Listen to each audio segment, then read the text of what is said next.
All screens fall into two families: screens that need a backlight and screens that light themselves. Most of what you see in stores sits in that first group, so that's where we start. Backlit screens all work the same way. A layer of light sits behind the panel, and the pixels on top shape that light into an image. The pixels don't create light, they only control how much of it gets through. The easiest way to picture it is a sunny window with blinds. The sun is the backlight, always on, always pushing forward. The blinds are the pixels, opening, closing, and adjusting to form the image you're watching. And like real blinds, they can only block so much. Some light always slips through. That's the built-in limitation. The screen is trying to produce black while a light source stays on right behind it.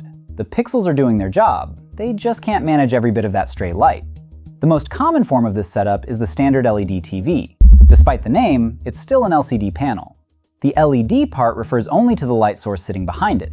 Most LED TVs keep the setup simple. Sometimes the backlight is one large sheet. Sometimes it's split into dimming zones. 8, 16, maybe a few dozen. Each zone controls a chunk of the image, not individual pixels. And two TVs with the same number of zones can still perform differently depending on how the dimming algorithm handles those zones. There's also edge lit, where the LEDs sit around the frame instead of behind the panel. It makes the TV thinner and cheaper, but it pushes light sideways across the screen.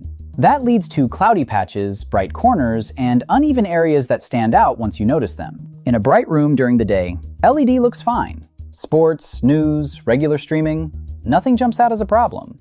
That's why these fill store shelves. They're bright, inexpensive, and consistent. Once the lights go down, the limits show up. Blacks lift into dark gray, and the darker parts of the image lose definition. The screen is trying to block a light that never fully shuts off. To work around those limits, manufacturers change the pixels themselves. That's where the two personalities of LCD come in: IPS and VA. These are simply two ways of building the blinds from earlier. Same light source, different priorities.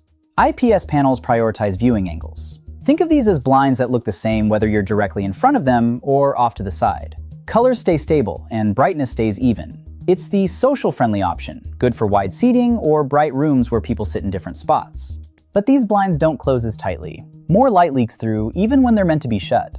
That's why IPS blacks drift toward dark gray and why corner glow shows up during night scenes. VA panels flip that trade.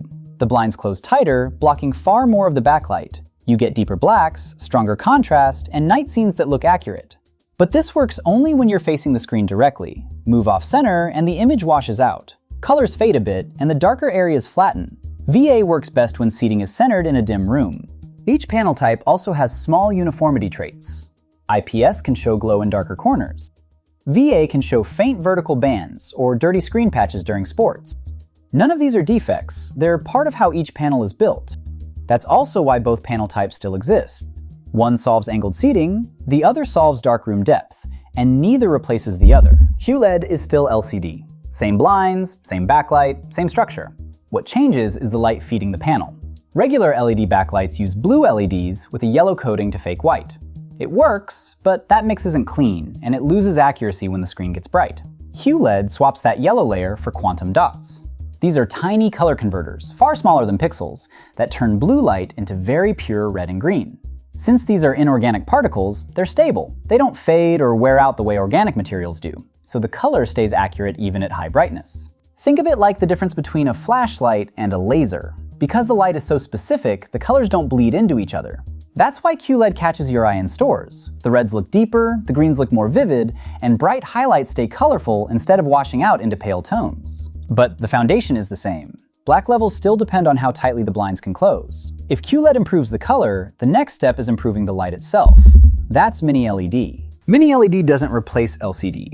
It fixes the backlight, the part that causes most issues. Standard LED TVs might have a few dimming zones. MiniLED multiplies that into the hundreds or thousands. Instead of broad light sources, you get a dense grid of small ones. It works like switching from a wide brush to a fine-tip pen. The screen can brighten or darken areas with more control. Dark scenes stay darker, and bright objects spill less light into the space around them. But zone count isn't the only factor. The TV's processor has to manage all those lights in real time. When the processor falls behind, the backlight can flicker or leave faint trails during fast motion. Local dimming is half hardware, half software. When everything lines up, blooming shrinks to a small halo and the screen reaches high brightness. MiniLED can get brighter than any OLED, which makes it a strong choice for rooms with direct sunlight. This is LCD close to its practical ceiling.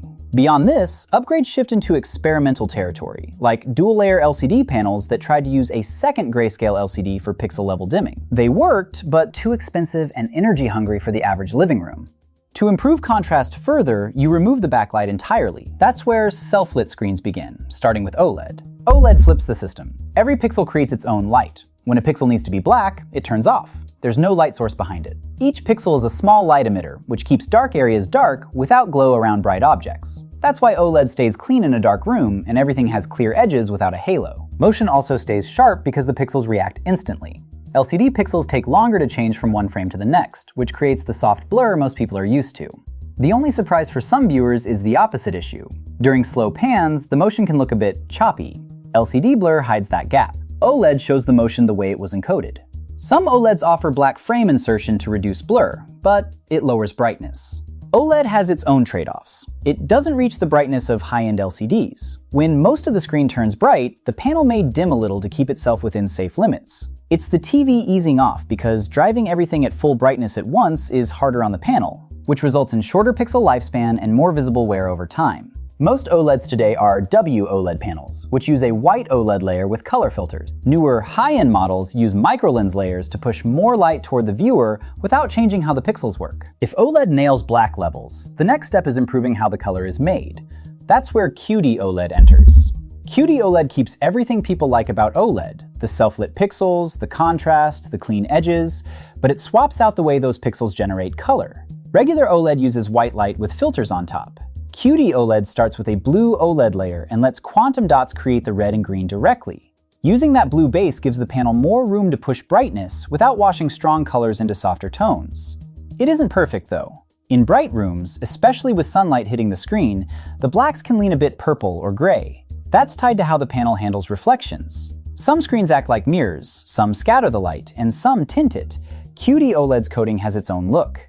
Still, in a controlled room, QD-OLED steps past regular OLED's color limits while keeping everything that made OLED strong. MicroLED takes a self-lit idea of OLED and removes its trade-offs. Each pixel contains 3 microscopic LEDs, red, green, and blue. Since they aren't organic, they reach high brightness without risk of burn-in. And because they emit light themselves, they still turn off completely for true black. It's the first technology that can exceed the brightness of high-end LCDs while matching the black levels of OLED. No blooming, no gray haze, no dimming adjustments. The barrier is manufacturing. Tens of millions of microscopic LEDs have to be placed with high accuracy on a single display. Right now, the true micro-LED products you can actually buy are wall-sized modular systems aimed at luxury installs, built from tiles stitched into one seamless surface. For most people, they're less a purchase option and more a preview of where screens are heading. There's also early research into a new idea called QD-OLED, quantum dot electroluminescent displays.